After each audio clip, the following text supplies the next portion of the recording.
మహిళా కొరియోగ్రాఫర్ పై అత్యాచార ఆరోపణలు ఎదుర్కొంటున్న జానీ మాస్టర్ చుట్టూ ఉచ్చు బిగుసుకుంటోంది. బాధితురాలి ఫిర్యాదుతో నార్సింగి పోలీసులు కేసు విచారణ ముమ్మరం చేశారు. బాధితురాలికి వైద్య పరీక్షలు నిర్వహించడంతో పాటు ఆమె స్టేట్మెంట్ రికార్డ్ చేశారు. ఈ క్రమంలోనే జానీ మాస్టర్కు నోటీసులు జారీ చేశారు.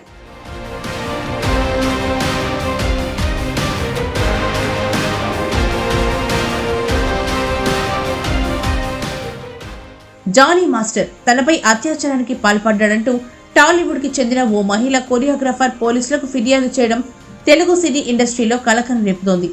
అవుట్డోర్ షూటింగ్లో ఆయన తనపై లైంగిక వేధింపులకు పాల్పడ్డారని రాయదుర్గం పోలీసులకు ఫిర్యాదు చేసింది. దీనిపై ఎఫ్ఐఆర్ నమోదు చేసిన పోలీసులు కేసును నార్సింగి పిఎస్కు బదిలీ చేశారు. 2017లో ఢీ షోలో తనకు జానీ మాస్టర్తో పరిచయమైందని, 2019లో తనకు అసిస్టెంట్ కొరియోగ్రాఫర్గా అవకాశం ఇచ్చారని బాధితురాలు ఫిర్యాదులో పేర్కొంది. ఓ షో కోసం జానీ మాస్టర్ మరో ఇద్దరితో కలిసి ముంబై వెళ్లిన సమయంలో ఆయన తనపై అత్యాచారానికి పాల్పడ్డారని వెల్లడించింది.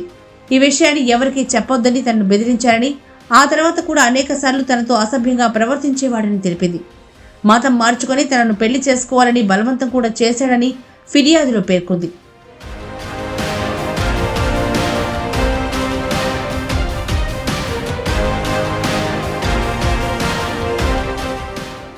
అయితే బాధితురాలిపై జానీ మాస్టర్ అత్యాచారం జరిపిన సమయంలో ఆమె మైనర్ అని తెలుస్తోంది.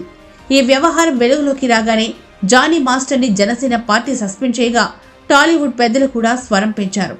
కానీ జానీ మాస్టర్ వచ్చిన ఆరోపణలపై విచారణ చేపట్టినట్లుగా టాలీవుడ్ లైంగిక వేధింపుల పరిష్కార ప్యానెల్ వెల్లడించింది.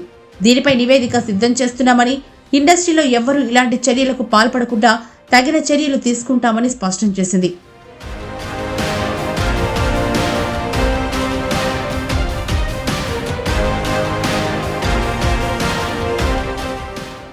మరోవైపు బాధితురాలికి ప్రముఖ హీరో అల్లు అర్జున్ అండగా నిలిచినట్లు వార్తలు వస్తున్నాయి. ఇకపై తాను నటించబోయే సినిమాలతో పాటు తమ నిర్మాణ సంస్థ గీత ఆర్ట్స్ నిర్మించే అన్ని సినిమాల్లోనూ ఆమెకు అవకాశాలు ఇస్తారని హామీ ఇచ్చినట్లు తెలుస్తోంది. బాధితురాలు ఇప్పటికే పుష్ప 2 సినిమా కోసం పనిచేసింది. మంచి టాలెంట్ ఉన్న కొరియోగ్రాఫర్ కావడంతో ఆమెకు తన సినిమాల్లో పనిచేసే అవకాశం కల్పిస్తామని బన్నీ హామీ ఇచ్చారట. పలువురు సినీ పెద్దలు సైతం ఆమెకు అవకాశాలు ఇచ్చేందుకు ముందుకొస్తున్నట్లు టాక్ నడుస్తోంది. ఈ వ్యవహారంలో టాలీవుడ్లో కాస్టింగ్ కౌచ్పై మరోసారి చర్చ మొదలైంది.